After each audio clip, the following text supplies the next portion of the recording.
be the oldest person in the room. When we have a gathering of African origin, we get our elders permission to speak, because a lot of the times the things we might say they might not agree with, other folks might not agree with. So you say it with permission to talk. So elders, may I speak? Oh, yes. Thank you.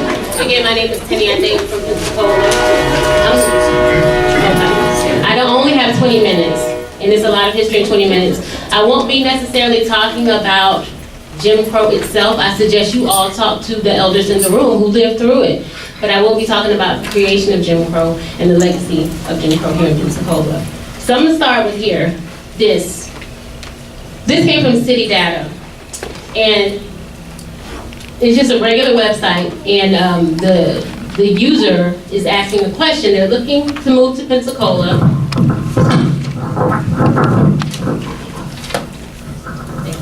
They're looking to move to Pensacola. She's asking, and this is just straight off the internet, I kept it however she put it, but I was wondering about the feel of the culture in Pensacola, as my husband would work at the Navy base there. If we move to the Gulf Coast, does it feel French, Spanish, or Creole like New Orleans and Mobile?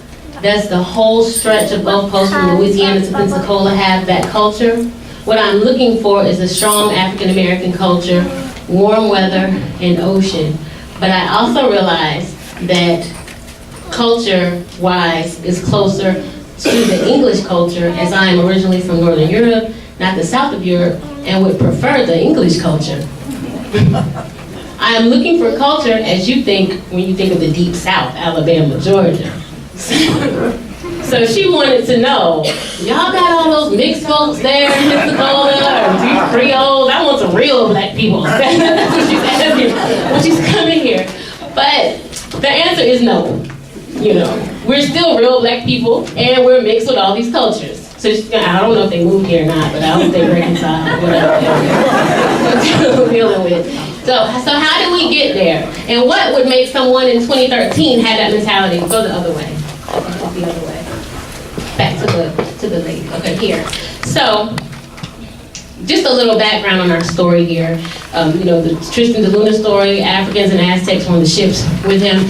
And soon enough, what developed here under the Spanish was the caste or La Casta system. Like they had, these are the Casta paintings from used in Mexico. And what we saw in Pensacola was at least 5 of these classifications. These things show what Spanish, it would be various, like mestizo in Spanish would be cabizo, and this, you know, as you can see, I'm not gonna go through all of them, but all the different mixtures go all the way up until one became up in the air, like we don't even know what that is. The one became turn around. And the way the system worked was that the more African ancestry a person had, the lower they were on the caste system.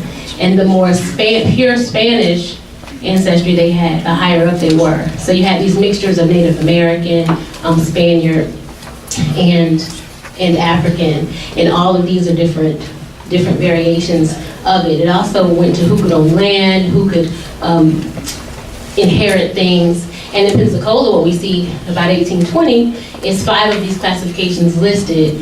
There was Pardo or Parda. There's mulatto, mulatta.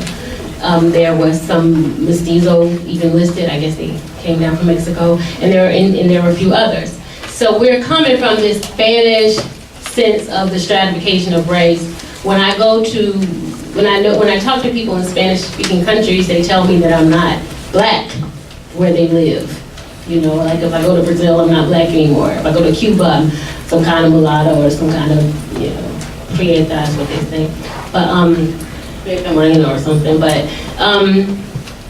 I just find it different how here we go by the 1-drop rule from that English. So think back to what that lady was saying about coming to Pensacola. She wants it more English. She's looking for that more 1-drop rule versus this stratified thing that we had going on in Pensacola. So that sets the stage on how Jim Crow was coming about. Go back the other way, I'm sorry. Just go. I think it's go. Y'all are getting it. Oh, Oh, go again. One more. Go. just, yeah, here we go. Go to, you can start. No, go to, yeah, we'll just start here. I'll make it work. Okay. So, yeah, it's kind of out of order. I don't know how that happened. Oh, we'll figure it out. So what do we have here in Pensacola? I'm just going to bring us back through Reconstruction. You know, we had our first African-American mayor in 1874. There was the illustrious John Sunday, who everyone should know about by now, I hope. And this one man here, Zebulon Elijah, he was actually the first public elected official from Pensacola. He's buried at St. John's Cemetery with no grave, actually. And I want, with all his accomplishments, I want you to look at how they wrote about him upon his death.